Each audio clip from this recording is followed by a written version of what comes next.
Hi, everyone. It's Paul Kagabine at the Garland County Library, and I'm here today to welcome back the Garland County Historical Society, who has their monthly program series, and they've done that with us for many years, but this is actually the first one that we're doing virtually. Normally, with the exception of today, those will be on the third Tuesday of every month at 12 p.m. And eventually, when we're able to resume programs in person, we hope to bring you a hybrid version of those programs where you can watch them either in person or online virtually here on our Facebook and YouTube. But at least the next few will be virtual. So thank you for tuning in. And today's program is Hot Springs, a History in Postcards. So it's going to be a very interesting program. We have a special guest, Ron Fuller, but I'm going to let him have a more formal introduction here in a moment. We have a couple of members from the Historical Society who have some words to say first, starting with Biddy Martin, who is the Vice President of the Garland County Historical Society. And she's a graduate of Hot Springs High School, just like myself. She also went to Henderson State University in marketing and UALR in nursing. And she served as the executive director of the Hot Springs YMCA and has had many hats that she's worn, and she has an upcoming book called Snake Eyes: Murder in a Southern Town, which releases on March 1st, 2022. So I'm going to welcome Biddy Martin here. Thank you, Paul. Welcome to the virtual meeting of the Garland County Historical Society. We want to thank the Garland County Library and especially Paul Kagabine for their help in presenting our meeting and program. I'm happy to tell you that our second annual Hidden Hot Springs Home Tours that was held this past Sunday was a great success. We appreciate Joanna Brooks and Jennifer DeMott with the Hilltop Manor, and Lynn and Kathleen Pidcock, who own the Dirks Jors home, for opening their homes. And we appreciate all who came and bought tickets to tour the homes. The money raised will help us continue our missions of preservation and education.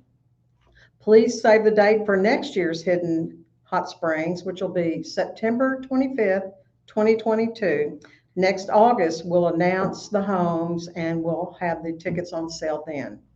Another way to help the society is to purchase one of our beautiful 11 by 17 posters, the old post office that renowned artist Richard Stevens drew. You can see that here. The unframed version of it goes for $25, and you can purchase it either at the Historical Society, or you can call and we can mail them at a $5 fee, or you can go online and purchase them there. Now, getting back to business for our minutes of the May meeting, they were emailed to members and no one sent in any corrections or additions, so the minutes will be approved and sent to our members. And now our Executive Director, Liz Robbins, will introduce our speaker. Thank you. Thank you, Biddy. I'd like to give you another date to put on your calendar. Our October meeting will be October the 19th, and the program is Songs of the Springs, Henry Glover, Louis Jordan, and the Spa City's connections to the creation of R&B. It's going to be given by the wonderful Stephen Cook, an award-winning journalist and broadcaster who's the author of the book, Louis Jordan, Son of Arkansas, Father of R&B. You may have heard his program Arkansongs, which for more than 20 years has been heard on public radio stations all across Arkansas and in East Texas and North and Central Louisiana. So please join us on October the 19th for that. Now today, we're very delighted to welcome a wonderful longtime supporter of the Society, our good friend Ron Fuller. He's a 66 graduate of Hot Springs High School and a 1970 graduate of Henderson State College. He's a former U.S. Army officer, a 3-term member of the Arkansas House of Representatives, and owns a public relations and lobbying firm in Little Rock. He loves military and Arkansas history. He's written for many history publications and has had several articles featured in the Arkansas Democrat Gazette, iMagazine, and of course in our own journal, The Record. He is the chairman of the Arkansas MacArthur Military Museum Heritage Board, and in 2018, Governor Hutchinson appointed him to the board of the Arkansas State Archives. He lives in Little Rock with his wife, Sue, but we're just so glad he's come back home to Hot Springs today to share his great collection of postcards and his great knowledge. Please welcome Ron Fuller.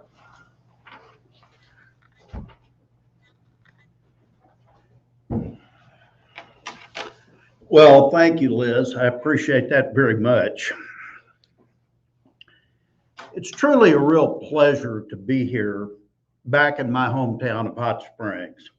I'm one of those very fortunate baby boomers who grew up here during what I think a lot of people will certainly agree was indeed a golden era for the city of Hot Springs. Now, I was born in 1948, so I certainly missed the gangsters of the 20s and the 30s here, as well as those early, very dynamic 40s war years that occurred here in Hot Springs. However, I grew up here in the 50s and the 60s, and they were prosperous and very unique and colorful times for this American and Arkansas city. There were certainly a few other places, such as Hot Springs, in America. We had everything. We had hot water that cured your ills. We had gambling, big time entertainment, horse racing, the lakes, and a unique architecture that at the time stretched back into the 1870s and 80s. Many of us that grew up here, we were surrounded by historic buildings, neon lights, dialects from all over the world, and people literally from everywhere walking the streets of Hot Springs. Now, though a tremendous amount of this architecture in the city is now gone, we're fortunate that groups such as the Garland County Historical Society and this library have become unique repositories for some of the things that once existed and were part of the area's history. Certainly, thank you, Liz, and the staff here for putting on this program today. There is so much that's interesting about the city of Hot Springs and its past that I could probably sit here for days talking about it. But I'm here today to give you sort of a snapshot and a look at some of the images through postcards that the public was exposed to and saw during the periods, primarily from the 1870s through the 1970s. My friend, and some of you probably know him, Ray Hanley, who's an ardent collector of postcard images from Arkansas, has written numerous books on cities in Arkansas, the postcards that they produced. He's written a book on the USS Arkansas, if you haven't read it, says that Hot Springs was indeed probably one of the most photographed and hence postcard producing areas in the nation for years. Thousands of visitors for decades and what's now centuries enjoyed the waters, the nightlife, and the city's scenic beauty. They shared these images of Hot Springs by sending postcards by mail to the folks back home. I wish we had a live audience here today. I would ask you the question, when was the last time that you went on vacation or went anywhere and actually sent a postcard?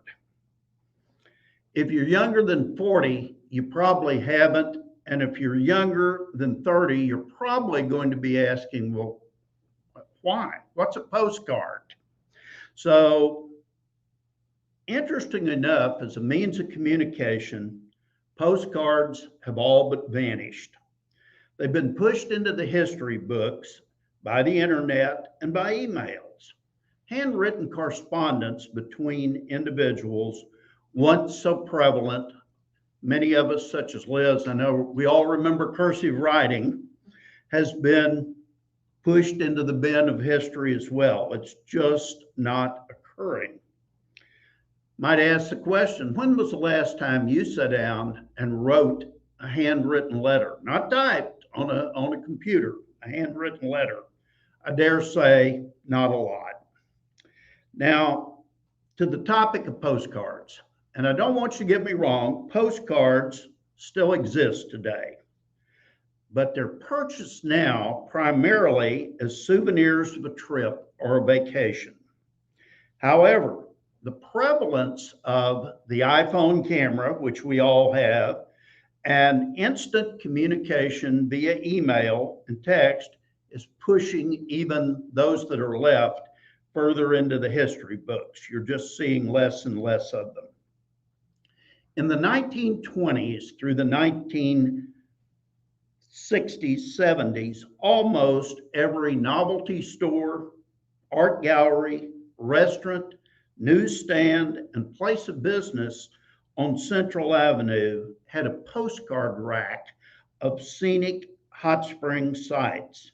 And in many cases, cafes, hotels, bars, restaurants, places of business actually would give you a postcard to send home. It was a great way to let people know what was going on, and it was a great form of early advertising. Happy Hollow, who of course many of you remember, almost a small comic amusement park with stuffed animals and all sorts of things, would take your photo for a small price and you could buy it, put a stamp on it, and send it home. Well, today there's just not any reason to buy an image of anything. Place an overpriced stamp on it and send it in a message to the folks back home. All you got to do with your iPhone is snap a picture of it, text it to someone on the other side of the world, and the communication is instant. Postcards and the old watchword that were on many of them, having a good time and wish you were here, has gone the way of the Model T Ford and the steam locomotive. Now, before I get into showing you some early Hot Springs postcards depicting lost architecture, I think it's fitting that I give you a brief snapshot of the history of mail cards. Now, mail cards later became known as postal cards and finally shortened down into postcards. As early as 1877, the earliest recorded attempts at postal cards as greetings or messages came about in France when a French engraver got the idea to print small sheets of messages on one piece of paper. You could cut them up and then send them through the private local mails. Keep in mind, it was mostly the aristocracy that used the mail, and these didn't last very long because the aristocracy got a little tired of the servants reading, those that could read, reading their mail and knowing what was going to happen. So these didn't last very long. They fell out pretty rapidly. Keep in mind that in the early days of mail, it was actually the person who received the mail that was responsible for paying for it when it arrived. Now, a number of different ways to send written correspondence were tried as personal use of mails grew in the mid-1800s. And during the early to mid-18th century, some people began to send these cards with postage attached. They were called mail cards at the time. Mail cards were available for purchase at government post offices, and private cards began to be mailed also. During this period, there was also a brief period where envelopes with engravings and etchings developed, and people could put their letter inside this envelope and send it along. A number of people that familiar with postcards think these are really the true ancestors of picture postcards. As we move through the 1850s and into the 1860s timeframe, the U.S. Congress passed an act that allowed private companies to actually begin printing postcards that weighed less than 1 ounce, and they allowed them to be sent by mail. Nothing but the address could be written on the stamped side. And a rather enterprising fellow named John Charlton copyrighted America's first real postcard in 1861. Well, a new industry was born, and the use of these cards began to grow. Next one,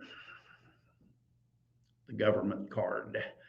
Okay, here's an example of an 1876 postal card. You will note the government warning on the card, only the first of many. And though I have not displayed the back of this card, I get a real kick out of it every time I read it. The sender was writing home and asking for money. This was undoubtedly the first of millions of these that were probably sent worldwide. The next card I want to show you here, this card, which is from 1886, was actually used by the Western Publishing Company for sending a bill. You'll notice they have sent this gentleman a bill for $1.20. The bill was printed on the back side. You could use the back of it for the address. So it was kind of interesting. Well, things remained pretty static through the 1880s and 90s when the government finally passed an act allowing private companies to produce what they called private mailing cards. These could be sent through the mails at the same cost as the U.S. government produced cards, and the postage rate was 1 cent. Enterprising people began to get the idea that we needed images on the back of these cards. So etchings of all sorts began to appear. Advertisements, early photos of famous people, announcements, events, bills, as I said, photos of ships, trains, battles, disasters, just about anything you can think of began to be printed on postcards. Let's look at the next one here.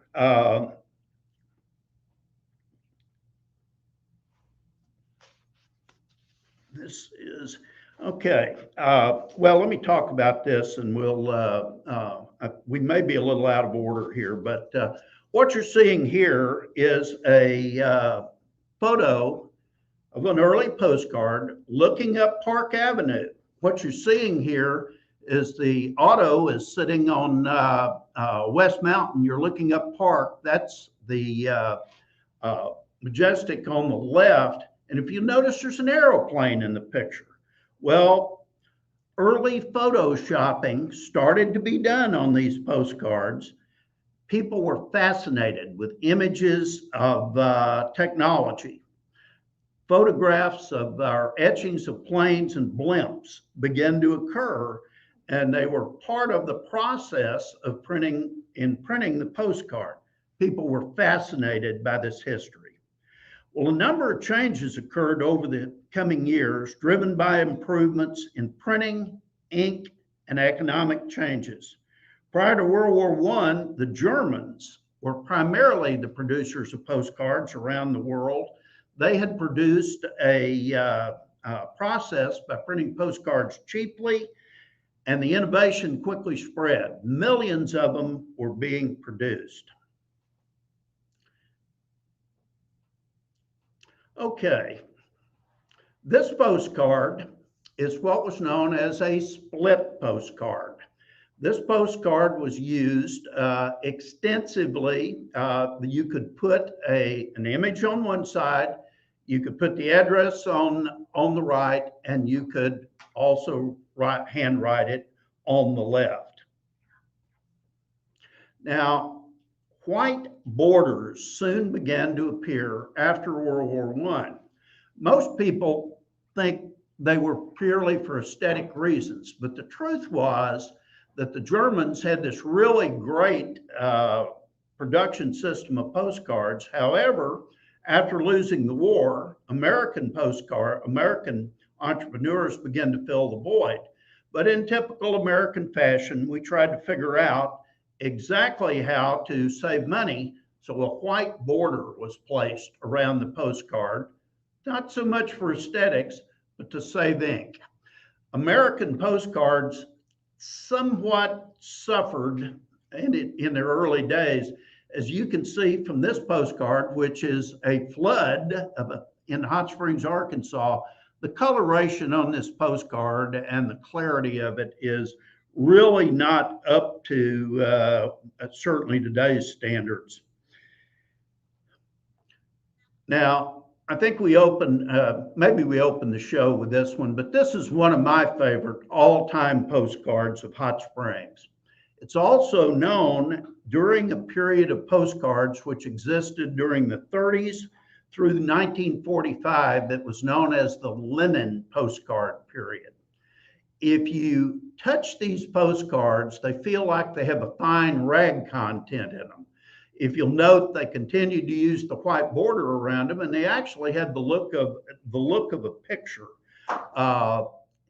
Inks began to improve as these postcards from the 30s on into the 40s. They got brighter, but they certainly have a look of art. And when you pick up one of these and feel it, the rag content, it makes you feel as though you're actually touching history. So I really like these cards. Here's one of my favorite postcards from the linen era, and some of you will recognize this spot. This is the causeway, or this is the last bridge on Lake Hamilton on 7th South headed toward Arkadelphia. That area of trees there on the left that you see in the little island is where the Bell parks today. And if you look down the lake, there's not a house to be seen in this 1930s postcard. But these linen postcards were just beautiful. If you can find these in some antique shops, I encourage you to hold on to them. I actually have taken a few and blown them up on copiers and have them framed. So they're really beautiful. All right, here's an iconic Hot Springs postcard that I think many of you will recognize. This is an example in the early 1960s of what was called a photochrome type card. Though these types of cards were actually introduced in 1939, their use was seriously curtailed during the war years as shortages of paper occurred due to war production. But after the war, these slick, high-gloss looking images on postcards quickly began to dominate the market. And many of you will remember this one. This was a postcard of the duck, and they named all of the ducks at that time from some of the hotels. There was the Miss Arlington and the Miss Velda Rose. Probably 95% of those postcards produced after the war were in color, as inks and vibrant coloration, such as you see here, began to improve and continued to improve from the 50s through the 70s. However, postcards and the use of them began to decline probably in the mid to late 60s. People still tended to buy them as souvenirs, but film began to also be very easily developed. You could take your film, you took a trip to Walmart, and then, as you remember, the photographs, 1 hour photographs came along. So postcard usage really began to decline, and unfortunately, the old adage of having a good time and wish you were here faded slowly into the sunset. Now, I have produced a video of Hot Springs architecture and postcards that are now lost. But before we take a look at that video, I'd like to show you a few of my favorite Hot Springs postcards from my collection from some of the various periods. Picking these out was somewhat of a difficult task, as I have over about 1,000 postcards of Hot Springs. Now, a few of the ones I'm going to show you here will show up a little later on my video, but I never get tired of looking at them, and I hope you don't either. This from the Lennon era is, of course, the iconic Army Navy Hotel, which I am in sincere hope is one of those historic structures that certainly gets sued. But I think this is a beautiful work of art postcard. Talk about Happy Hollow for a minute. A gentleman named McLeod, who set Happy Hollow up, was continually improving and improvising all sorts of comical scenes for people. There were bars, there were bears, there were all kinds of things at Happy Hollow. You could have your picture taken, buy the postcard, and send it home. Another picture postcard from Hot Springs, and I love this one because Mr. McLeod over here on the left with his camera has photoshopped his face and his caricature into this postcard. If you notice, they're over a dead deer, and the black gentleman in the back was Tom Sharkey, who was a famous boxer, and I think they had a match here in Hot Springs. So this is one of my favorite black and whites. Here you have a look at what was the Eastman Hotel, the little forested area there in front of the hotel. The park is now the rather square, in my opinion, tremendously ugly old federal building that sits there. The Eastman, during the Second World War, became an annex for the Army Navy Hospital, hence what this card says. There were very few of these cards produced that identified this as an annex to the Army Navy. But the Eastman, if you have a chance to go back and look at some of this history, was once one of the grandest hotels in the United States. It was absolutely beautiful, and at one point, for a couple of seasons, was literally the largest hotel in the country.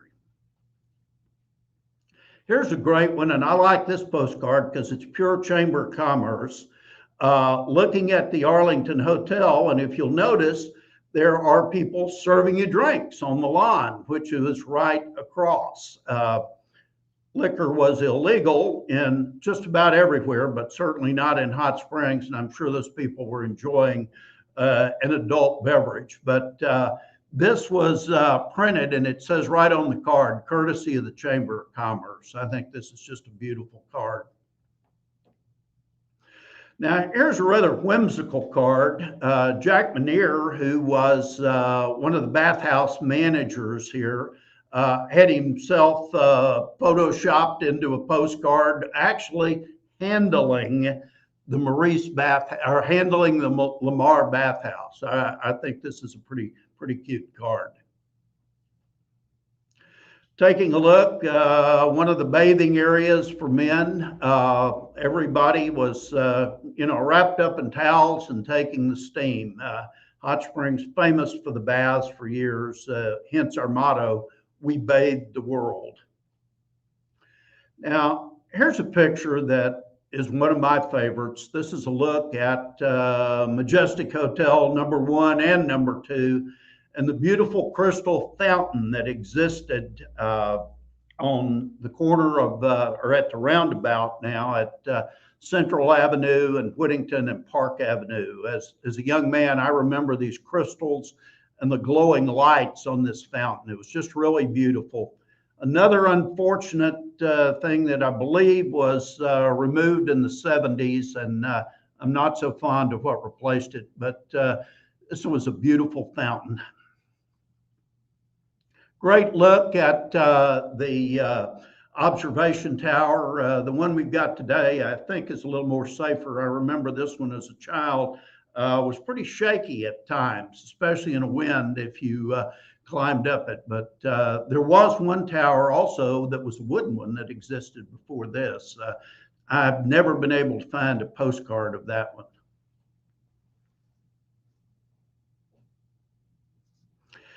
Good look at the Como Hotel. The Como Hotel, which of course advertised itself as kind of a businessman's hotel, just up from the Missouri Pacific Railroad Depot. The area you're looking at there on the left would be looking south on Central Avenue and up Ouachita.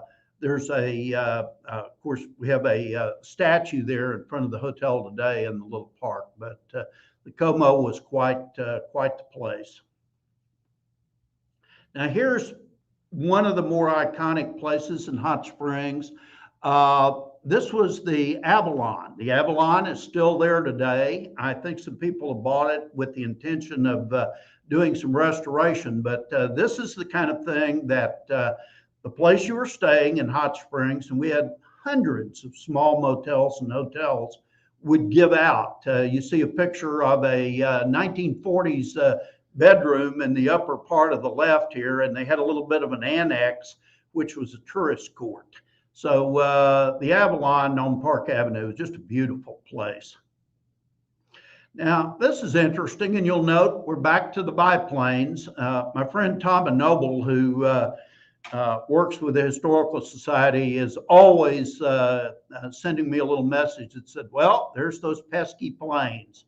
The engravers just seem to love putting these in early 1900s photographs, not only in Hot Springs, but they're in photographs in a lot of cities. If you blow it up and look closely, it's clearly an etching. That's not really an airplane. This is a good one. You'll see an airplane again, but this is the gorge. The postcard says, "Lovers caught in the act." And if you'll look at the young couple up on the left, there at the gorge, I guess they were courting, so to speak. And there's a fellow pointing up at them. There's also a dog in this. So a lot of the postcards from this period too depicted everyday scenes in life. This is certainly before the road was built out to the gorge. Your upper left would have been how you really accessed the gorge off Park Avenue at the time. But I love this postcard. It's just about got everything: human interest, hot spring scenery, and an aeroplane.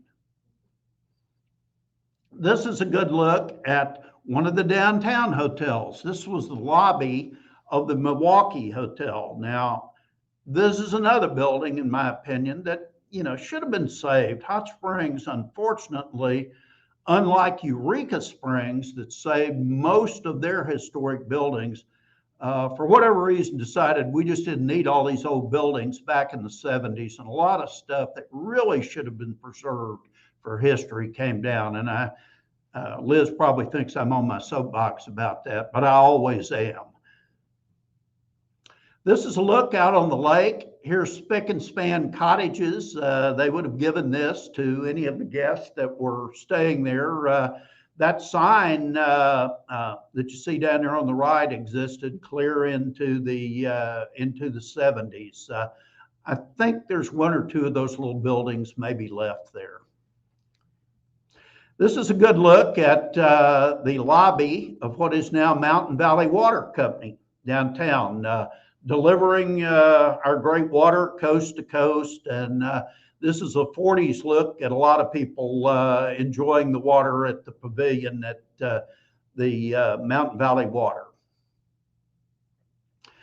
Okay, one of my favorite cards, the Majestic Hotel. This actually shows all 4 Majestic hotels. You see the first one on the right, which was the original one built. The second one here on the left, the red brick structure. Then behind it was the Lanai Towers, or the Lanai Suites, which was first built around the swimming pool to augment the hotel. And the final version of the hotel was the Lanai Towers, which was on the left. These structures pretty well anchored Whittington, Park, and Central, and of course the fountain, which sat out in front of these hotels, just absolutely made for a stunning view. Over the years, these slowly disappeared one at a time, and many of you remember as various parts of it were torn down. Finally, the red brick section was lost, tragically lost to a fire. A lot of people tried to organize to save the Majestic Hotel. Unfortunately, it didn't work, and the structure finally burned down. Okay, that's just a look at a few of my postcards, and I hope you enjoyed these. Now, the images you are about to see on the video I have produced is of places that, for the most part, no longer exist in Hot Springs. I'm sure some of you watching today will remember some of these wonderful places and, like me, shed a little bit of a tear over their demise. Many of them were historically significant and certainly should have been preserved. You'll also see a couple of postcards on this video that the shells of these buildings are still here, such as what was the Howe and later the DeSoto Hotel, and the little Jewish hotel, the Knickerbocker, which the shell of that is still standing. I hope that one day all of these structures and many others here, homes and what have you, in Hot Springs are going to have new lives. And I hope you folks in Hot Springs that enjoy this join the fight to help preserve Hot Springs' unique character and preserve what's left. It's a time to remember some of the things that are gone. Let's show the video.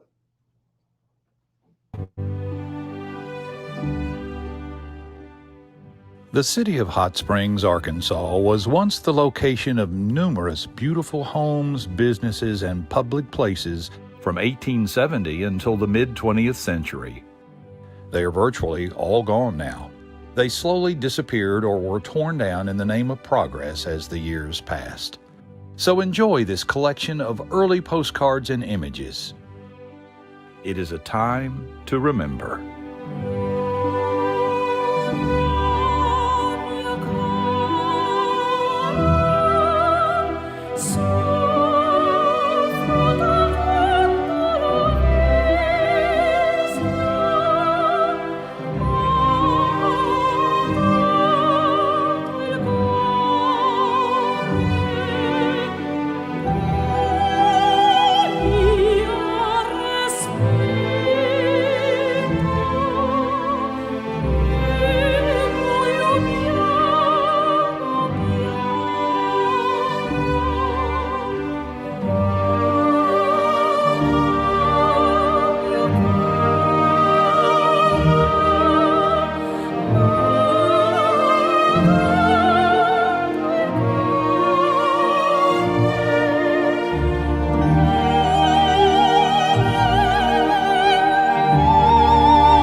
I hope you enjoyed this look back at a few of the historic structures and places in Hot Springs, Arkansas that are now history.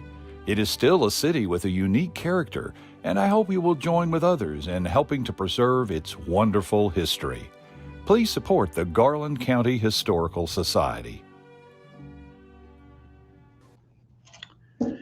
Well, thank you very much for watching it. I hope you enjoyed looking at that as much as I enjoyed getting it produced. I've donated that to the Garland County Historical Society, and if you come by there when they're open, I'm sure they'll be glad to show it to you. I want to thank everyone that tuned in here today, and hope you enjoyed it. Thank the Garland County Historical Society and Liz for her help, and certainly the library for their kind assistance. I hope each of you stay well and safe during these difficult times, and I hope you support the Garland County Historical Society and this wonderful library. Thank you for having me today.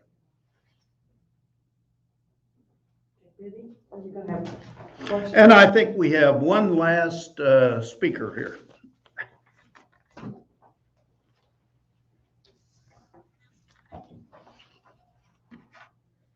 Thanks for such a terrific program, Ron. It was great. And the glimpses into our past here in Hot Springs. What a wonderful life it was. We hope each of you enjoyed our program today, and we invite you to join us October 19th for Stephen Cook's program about our musical heritage. Have a great day, and thank you for coming. Ta-da.